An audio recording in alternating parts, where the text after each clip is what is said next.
Hi kabayan, have a blessed and good day everyone. Hanggang kailan kayo magtatrabaho sa abroad? Hanggang kailan kayo kakayod sa ibang bansa para mabigyan ng magandang kinabukasan ninyong pamilya sa Pilipinas? Para mapagtapos ang inyong mga anak sa edukasyon na kanilang gusto? Hanggang kailan nyo titiisin na mapalayo sa kanila? Lahat naman tayo nangangarap. Lahat tayo may pangarap para sa kanila. Pero kailangan nating kumayod para ma-provide natin ang ating financial sa pang-araw-araw. Isa po ako doon. Isa po akong magulang.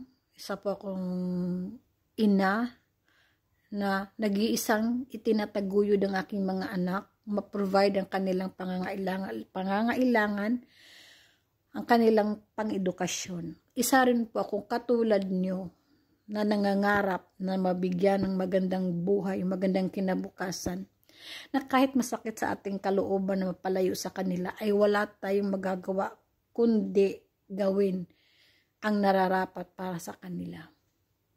By the way, ako nga po pala si Era Fugelstad. Ako ay nagmula sa Cebu, Philippines at ngayon ay naninirahan dito sa Norway. Nagtatrabaho po ako, kumakayod po ako para po sa kanila.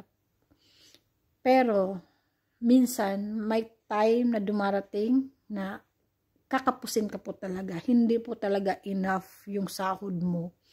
Minsan may emergency, minsan may biglaan na pangyayari na kinakailangan, pero kapos na kapos ka. Hanggang sa nakita ko itong business na to sa social media, nagkaroon po ako ng second thoughts para sumali dito, pero ipinorsige ko po talaga. So as of now, I am one of the business owner of this digital marketing business, and I am here willing to help and guide you along the way how to do this business. I have mentors, I have coaches that will help you be one of us, be one of the owner, be one of our businessman or a businesswoman you want to be. Magagawa mo ito kahit nasa Pilipinas ka na hindi mo naiisipin ng financial sa pang-araw-araw. Kung gusto mo malaman ang negosyong ito, just click or visit my website below. Have a nice day.